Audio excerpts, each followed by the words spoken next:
দেখেন, জামাত ক্ষমতায় আসার জন্য পাগল নয়। জামাতের কথা হচ্ছে এটাই, ইয়া আইয়ুহাল্লাযীনা আমানু কুনু কাওয়ামিনা বিল কিসতি শুহাদাআ লিল্লাহ। আল্লাহ রাব্বুল আলামিন এই আয়াতের মধ্যে বলতেছেন, হে ইমানদারগণ, তোমরা সত্যের সাক্ষী হয়ে দাঁড়াও। জামাতে ইসলামের কথা হচ্ছে এটাই, আমাদের দেশ পরিচালনা করব, বিদেশিদের পা কেনে আমরা চাটব। এখন দেখা যায় আমাদের সমাজে কিছু। আসসালামু আলাইকুম ওয়া রাহমাতুল্লাহ। আমার প্রিয় দ্বীনী ভাই ও বন্ধুগণ, আশা করি সবাই ভালো আছেন, আলহামদুলিল্লাহ। সম্মানিত প্রিয় বন্ধুগণ, আজ আমি কিছু কথা বলবো বলে ভিডিওতে আসা। আমি যে কথাগুলো বলবো সে কথা হচ্ছে, দেখেন, আমাদের সমাজে অনেক লোক, অনেক দ্বীনী বা ইমানদার ভাই রয়েছে যে এই রকম কথা বলে, দোষারোপ করে যে জামাত ইসলাম নাকি তারা ক্ষমতায় আসার জন্য পাগল, জামাত ইসলাম ক্ষমতায় আসার জন্য পাগল, এবং এই জামাতকে হেনস্থা করার জন্য, এই জামাতকে হেনস্থা করার জন্য কতই গেম খেলানো হচ্ছে। কখনো কখনো জামাতে আমির সাহেবকে জিন্দা ওলি বলে কূটনীতি করা হচ্ছে, কখনো জামাতে আমির সাহেবের ছেলেকে মাদক ব্যবসায়ী বলে অপবাদ দেওয়া হচ্ছে। এক কথায় জামাতকে হেনস্থা করার জন্য কতই গেম খেলানো হচ্ছে।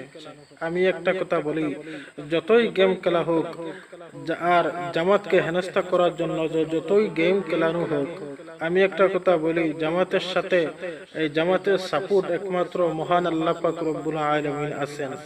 তাই জামাতকে কোনো ব্যক্তি কোনোদিন হেনস্থা করতে পারবে না, কারণ জামাতের সাথে স্বয়ং আল্লাহ রাব্বুল আলামিন আছেন। আর জামাত সব সময়, একটা কথা বলি, জামাত সব সময় কিন্তু হকের উপরে অটল থাকে। আর দেখেন, জামাত ক্ষমতায় আসার জন্য পাগল নয়।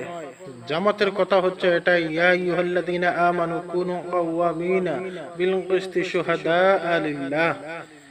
আল্লাহ রাব্বুল আলামিন এই আয়াতের মধ্যে বলতেছেন, হে ইমানদারগণ, তোমরা সত্যের সাক্ষী হয়ে দাঁড়াও।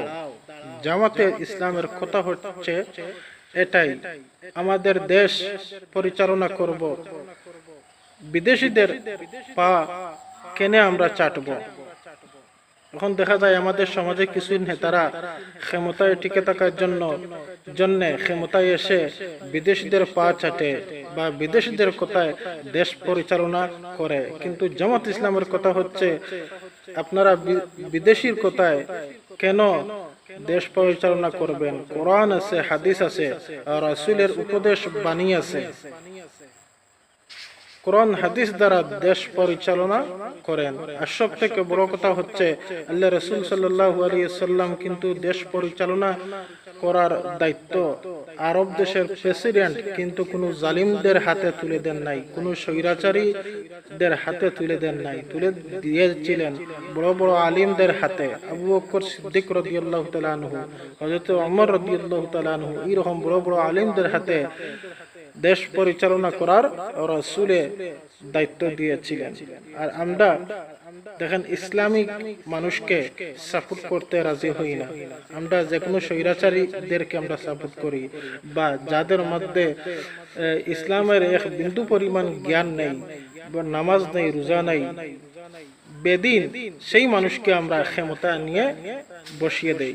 একটা কথা বলে রাখি, আপনি আমি যতই কোরআন হাদিস দ্বারা যত দূরে সরে থাকবো, এই দেশে কোনোদিন শান্তি আসবে না। তাই জামাত ইসলামকে সাপোর্ট করেন, আর জামাত ইসলামকে রাষ্ট্রীয় ক্ষমতায় বসান। দেখবেন এই দেশ, এই জাতি অনেক সুখে শান্তিতে বাস করতে পারবে। যাই হোক, আমার সাথে থাকার জন্য ধন্যবাদ। আসসালামু আলাইকুম ওয়া রাহমাতুল্লাহ।